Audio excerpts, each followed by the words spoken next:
All right, today we're looking at a machine that kind of blurs the line between an electric scooter and, I don't know, a personal rocket ship. This is the ANGWATT X1 MAX, and it packs an absolutely insane amount of power. So let's dive in and see what makes this thing a self-proclaimed super beast. You know, to really get a sense of the power we're dealing with here, just let this quote sink in for a second. Imagine you're already doing 50 kilometers an hour. That's pretty fast. You hit the throttle and the wheels still break loose and start to spin. That is the kind of wild performance we're unpacking today. So, first up, let's talk about the promise. What does this thing claim it can do, at least on paper? And here are those claims. I mean, just look at them. We've got a beefy 72-volt system, a huge battery, but there are three numbers here that really stand out and basically define what this scooter is all about. First, you've got the power. 8,000 watts at its peak. That's coming from two separate motors, one in each wheel. And to put that into perspective for you, that's more power than a lot of small electric motorbikes. This is the number responsible for that wheel spin at 50k an hour. Just wow. And then there's the top speed. The claim is a mind-boggling 105 kilometers per hour. That's about 65 miles per hour. Look, this isn't just fast for a scooter. We're talking highway speeds that completely changes the game for where and how you can even use a machine like this. And finally, the weight. 52 kilograms. That's 115 pounds. So yeah, this is not something you're just going to casually pick up and carry up a flight of stairs. That weight tells a story. It speaks to the massive battery, those powerful motors, and the heavy-duty frame you need to handle all that performance without falling apart. Okay, so that's what it says on the box. But how does all that translate to the actual, riding experience? What's the reality? The reviewer used this one specific French phrase that I think just says it all, ça arrache. Now, that doesn't just mean it's fast. The translation is way more visceral. It means it rips. It's violent, like it's literally trying to pull your arms off. It's the perfect way to describe the raw feeling behind those big numbers. So how do you unlock that arm-ripping power? Well, the scooter can be put into a restricted mode, but the reviewer showed this simple little sequence to unleash its full potential.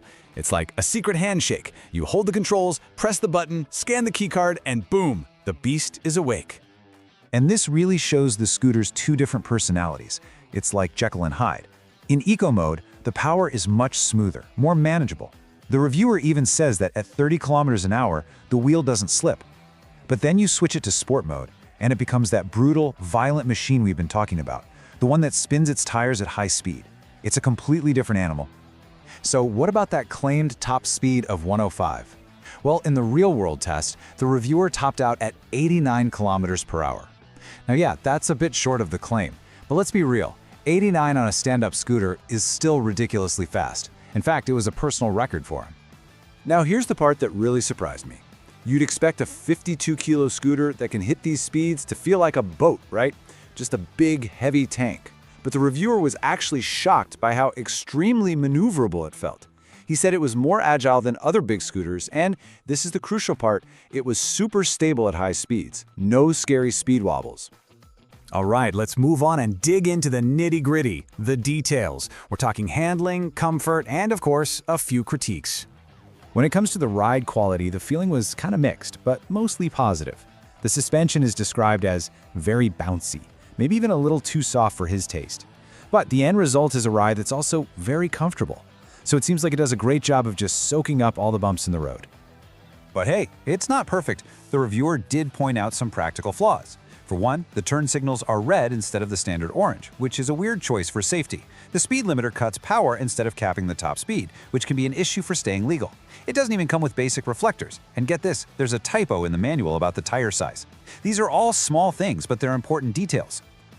So all of that brings us to the big final question. After all is said and done, who is this scooter actually for? Let's be crystal clear about who it's not for.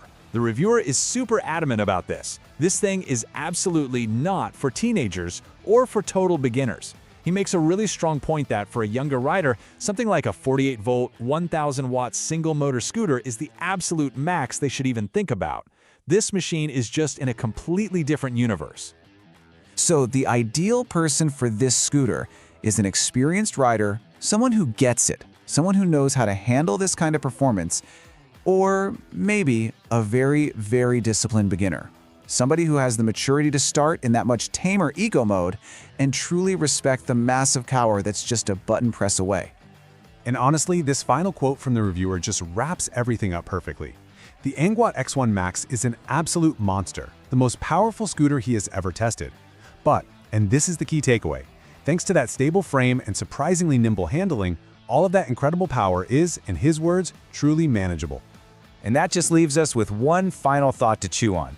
We're now at a point where we have stand-up scooters that weigh over 100 pounds and can easily keep up with cars on the highway. It really makes you wonder, is this even a scooter anymore? Or have we created an entirely new class of personal electric vehicle? And if so, what does that mean for our cities, for our laws, and for the whole future of how we get around?